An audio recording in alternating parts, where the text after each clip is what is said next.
Hello and a very warm welcome to HW News with me Ali Azhar for the business headlines of the day. Let's get started. In the first policy review under new Governor Shaktikanta Das, the Monetary Policy Committee or the MPC of the Reserve Bank of India has cut its headline interest rate or repo rate by 25 basis points or 0.25% and it now stands at 6.25%. The repo rate is the rate at which the RBI lends money to other banks, and a reduction in this rate would mean the benefit of a lower interest rate being passed on to consumers, translating into lower monthly installments for home loans as well as other loans. Stating that it expects inflation to be lower than that projected earlier, the MPC voted 4:2 in favor of reducing interest rates. However, what is interesting to note is that Deputy Governor Viral Acharya, known to be a close aide to former Governor Urjit Patel, was against the rate cut and voted for a more conservative approach. The policy stance of the MPC was also changed from calibrated tightening to neutral via a unanimous vote in favor, signaling the possibility of more rate cuts going ahead. This is the first rate cut since August of 2017 and signals a reversal in the rate cycle. After a populist budget announcement last week, it is now the turn of the RBI to play to the gallery and promote a popular interest rate regime.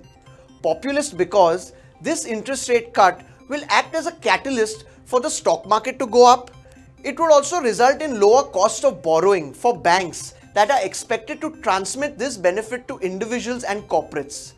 And it is even expected to aid growth and improve liquidity in the system. However, the downside could be the fact that there would be an outflow of foreign flows of capital from FIIs and FPIs due to lower interest rates. Inflation could rise and there would be a further downward pressure on the already depreciating rupee. When billionaire ace investor, who is also India's largest individual investor in the domestic equities market, Rakesh Jhunjhunwala, has something to say, everybody listens. The 58-year-old market veteran speaking at the TiECON Summit in Mumbai on Wednesday had age on his mind and admitted that his risk appetite has reduced and he should invest more of his wealth in savings product instead of equities.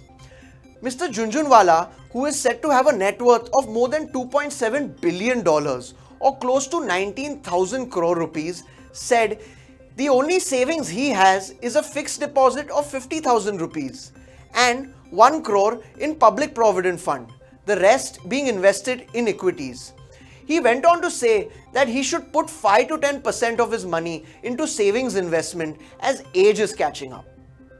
Having suffered losses on startups, he said that he is keeping away from startups and that it is difficult to understand their business models. Stating that investment is a serious business, his advice for non-professional investors is that they should invest via the mutual fund route and leave it to the professionals to make your money work for you. Admitting that his short-term plays made him who he is, the outspoken investor compared share trading to a mistress and long-term investing to a wife, and recommends investors to keep both happy. However, possibly the most interesting facet of his conversation was his political inclinations, and he went on to say that he wants the ruling BJP to return to power and that PM Modi would be triumphant in the upcoming elections. He even went on to say that BJP party will surprise with its election tally on the upside. From news of the big bull to that of the stock market itself, indices climbed to a 4-month high on Wednesday after the Nifty reclaimed the 11,000 mark for the first time since October 1st, 2018, after hitting a record high of 11,760 on 28th August. The rise in the stock market in the last few days could be attributed to the fact that market participants were expecting the Monetary Policy Committee under the new RBI Governor Shaktikanta Das to take a more liberal approach and cut interest rates by 25 basis points, which is exactly what happened. In today's trade as well, the Nifty is in the green and is flirting with the 11,100 mark, which is good news for market participants. However, Going ahead, experts warn that volatility will continue to persist as we near the general elections. Add to that, global uncertainties and quarterly earnings are also expected to play a part. Thank you for watching HW News. This is me signing off. Have a great day. If you like this video, please share it, and we would love to hear your comments in the comments section down here. Also, please do like our Facebook page and follow us on Twitter to get minute-to-minute news updates. For more such shows and videos, well, subscribe to our YouTube channel.